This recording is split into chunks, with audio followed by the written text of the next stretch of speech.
Now back to our breaking news coverage from San Jose. A VTA employee opening fire today at a rail yard, killing 8 people before ending his own life. San Jose Vice Mayor Chappie Jones is joining us live tonight to talk more about this. And Mr. Jones, before we get to Q&A about the status of the investigation and so on, is there anything right off the top that you just want to convey to the people at VTA and the citizens of San Jose about what happened this morning?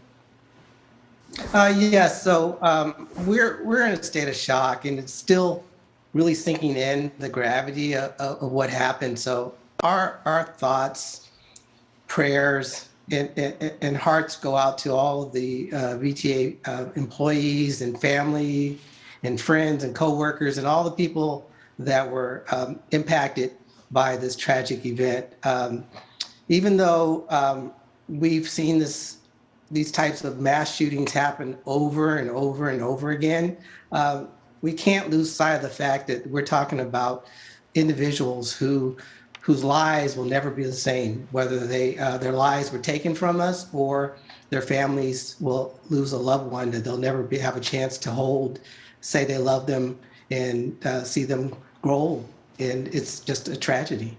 Vice Mayor, I know that you've been getting briefings. What is the status at the scene? Is there any new information? For example, last we heard, people in some cases still waiting for word on family members. Is that still the case?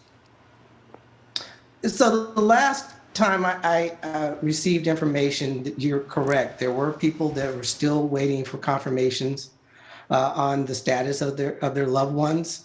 I don't know if that's changed and if everyone has been informed, but you're right. There has been a slow process in terms of confirming the status of the individuals that were impacted. Is that partly because the bomb teams are still trying to clear the area where the shooting happened to make sure there aren't any other devices there that could cause further injuries or deaths? And does that mean that there are bodies that have yet to be recovered and positively identified? Is that part of the reason that there's a slow process here?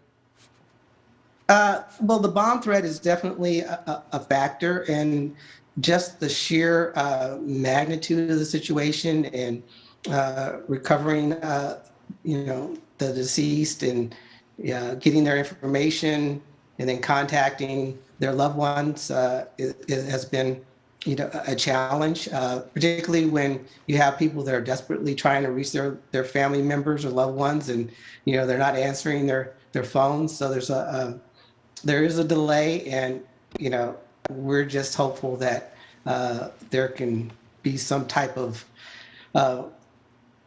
just information that's shared with the loved ones to let them know the status of their family members. Vice Mayor, today we have heard the governor and Mayor Liccardo too speaking very eloquently and with emotion about the need for change. What options are there, if any, on the local level to do something? Well, as everyone knows, there's only so much that we could do at the local level. A lot of the changes in gun laws happen at the federal level, and some happen at the state level. But there are some policies that we can implement at the local level to make it to create some barriers to gun purchases, maybe straw gun purchases or other policies that we can implement to at least enforce existing laws and just really creates certain barriers to someone who has mental illness or has a criminal background from purchasing a gun. But there's only so much we could do at the local level, but we're trying to do everything we can.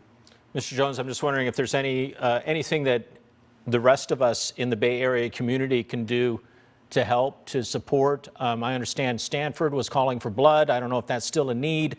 There are some GoFundMe sites set up. What's your advice to those of us who want to do something to help these families and don't know what to do?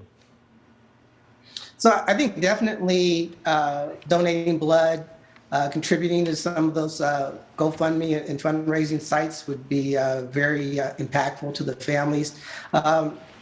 Just reaching out either through social media or other venues to just let the VTA employees know how much you appreciate their service, what they've done for the community, particularly during this pandemic when they are on the front lines of providing transportation to our population, to our riders, and just let them know that we care about them and we appreciate them, and our hearts and prayers are with them. All right, Vice Mayor, thank you so much. And we're reminding people about the vigil tomorrow night outside City Hall. Maybe a chance for some people to express their emotions and talk to other people about what happened. So that's a good thing. All right, Vice Mayor Chappie Jones, thank you so much for being with us tonight. And we'll be right back.